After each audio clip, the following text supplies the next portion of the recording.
पुलवामा येथील हल्ल्याच्या पार्श्वभूमीवरती उत्तर प्रदेश पोलिसांच्या दहशतवाद विरोधी पथकानं जैश ए मोहम्मदच्या 2 दहशतवाद्यांना अटक केली आहे। तेली आणि आकिब मलिक अशी या दहशतवाद्यांची नावं आहेत।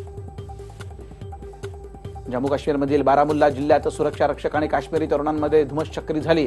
एका अतिरेक्याचा खात्मा केल्यानंतर तरुण रस्त्यावरती उतरले आणि त्यांनी जवानांवरती दगडफेक करण्यास सुरुवात केली, तर जवानांनी त्यांना पांगवण्यासाठी अश्रुधुराचा वापर केला। जम्मू काश्मीरमधील बारामुल्ला जिल्ह्याच्या सोपोर भागातील वारपोरा इथं दहशतवादी आणि जवानांमध्ये चकमक सुरू आहे। 2 ते 3 दहशतवाद्यांना जवानांनी घेरलं। लष्कर, सीआरपीएफ आणि पोलिसांची संयुक्त कारवाई। पाकिस्तानला भारताकडून जात असलेलं पाणी अडवण्यात येणार असून या संदर्भात टेक्निकल डीपीआर तयार करण्याचे आदेश मी माझ्या विभागाला दिलेत, असं केंद्रीय मंत्री नितीन गडकरी यांनी म्हटलंय। मंत्रिमंडळाच्या सुरक्षा परिषदेनं निर्णय घ्यायला हवा आणि पाणी तोडण्याचे जागतिक परिणाम होतील, तसंच कुठल्याही मंत्र्यांना काही बोलणं योग्य नव्हे, अशी प्रतिक्रिया गडकरी यांच्या वक्तव्यावर पृथ्वीराज चव्हाण यांनी दिली। सध्या वर्ल्ड कपसाठी 1 महिन्याचा कालावधी असून भारत आणि पाकिस्तानच्या मॅच संदर्भातील निर्णय भारत सरकार घेऊन, असं विनोद राय यांनी म्हटलेलं आहे। पाक विरुद्ध खेळण्यावरनं मोठे मतभेद बघायला मिळत आहेत। हरभजन गांगुली आणि अझरुद्दीननं खेळण्यास विरोध केला, तर पाकला पराभूत करून पुलवामा हल्ल्याचा बदला घ्या, असं म्हणतायत सुनील गावस्कर आणि सचिन तेंडुलकर। पुलवामा येथील हल्ल्यानंतर देशातील विविध भागांमध्ये काश्मीरी विद्यार्थ्यांना झालेल्या मारहाणीची सुप्रीम कोर्टानं शुक्रवारी दखल घेतली। सुप्रीम कोर्टानं केंद्र सरकारला आणि महाराष्ट्रासह एकूण 11 राज्यांना नोटीस पाठवली। काश्मीरी तरुणांना मारहाण केल्याप्रकरणी यवतमाळमधल्या युवा सैनिकांची हकालपट्टी करण्यात आली। आदित्य ठाकरे यांनी तसे आदेश दिले।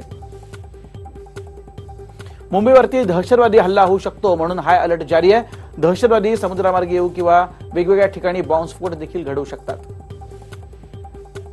पुलवामा दहशतवादी हल्ला आणि रायगडमधील एसटी बसमध्ये सापडलेला बॉम्ब यामुळे आता देशात संवेदनशील ठिकाणी हाय अलर्ट जारी झाला। नाशिकच्या महासभेत शिवसेनेच्या नगरसेवकांनी गोंधळ घातला। करवाडीच्या लक्षवेधीवरती चर्चेच्या मागणीसाठी हा गोंधळ झाला। शरद पवारांच्या माढा मतदारसंघात राष्ट्रवादी काँग्रेसमध्ये असलेली अंतर्गत गटबाजी उघड झाली। खुद्द राष्ट्रवादी काँग्रेसचे अध्यक्ष शरद पवार यांना याचा कटू अनुभव आला। ते बोलत असतानाचा राडा झाला।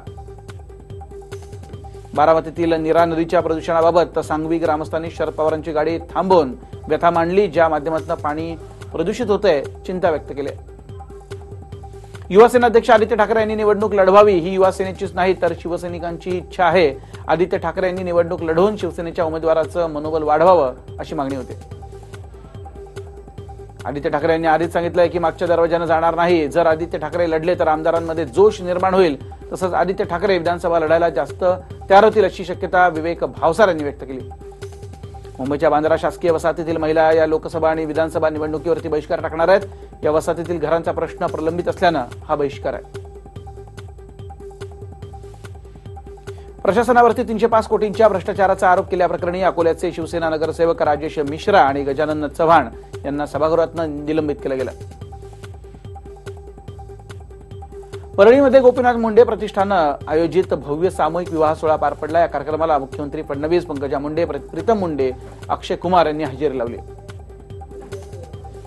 अकोला मनपात युतीमध्ये दरी पडल्याचं चित्र आहे। शिवसेनेचे नगरसेवक राजेश मिश्रा यांनी अमृत योजनेतील झालेल्या भ्रष्टाचार संदर्भात सभागृहात विषय मांडला।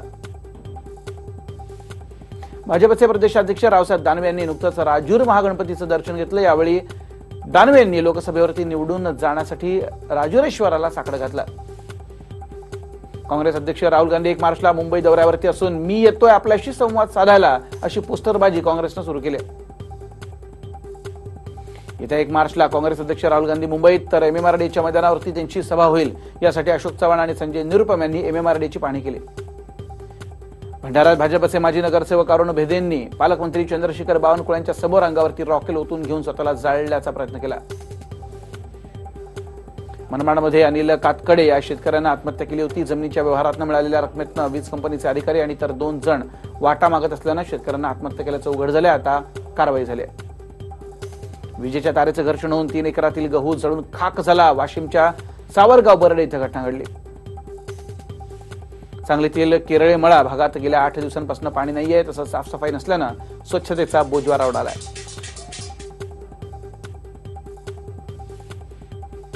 गेल्या 4 दिवसांपासून जळगाव पालिकेसमोर अपंग साधना संघटनेतर्फे आमरण उपोषण सुरू आहे। घरकुल योजनेत दिव्यांगांना घर मिळावं, दिव्यांगांसाठी 5% निधीसह शासकीय नोकरीत सामावून घ्या अशा मागण्या आहेत। नागपुरात आजपासून 99 अखिल भारतीय मराठी नाट्य संमेलन सुरुवात झाले. वाजत गाजत ढोलताशांच्या गजरात संमेलनाला सुरुवात झाली. पुणे पालिकेत 2019-20 आर्थिक वर्षाचं 6,765 कोटींचं अंदाजपत्रक सादर झालं.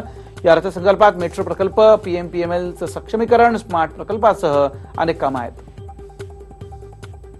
भायखळ्यामध्ये राणीच्या बागेत लवकरच वाघ किंवा सिंहाची युती पाहायला मिळणार आहे. जरातून येणाऱ्या या सिंहाचं रक्षण मात्र महाराष्ट्राचाच वाघ करणार असल्याचं महापौर विश्वनाथ महाडेश्वरांनी म्हटलं.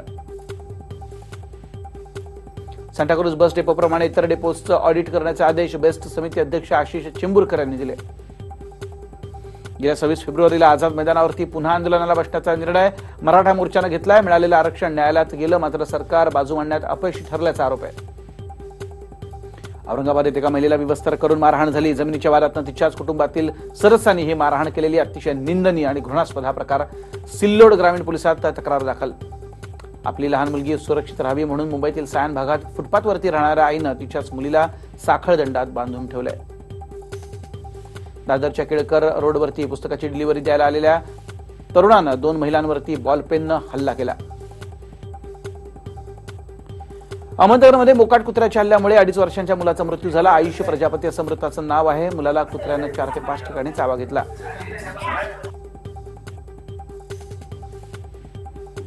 सर्वोत्तम डिजिटल सेवा पुरवण्यासाठी मुंबई पालिकेला डिजिटल इंडिया पुरस्कार 2018 दिल्लीतील आयोजित केलेल्या कार्यक्रमात प्रदान केला गेला.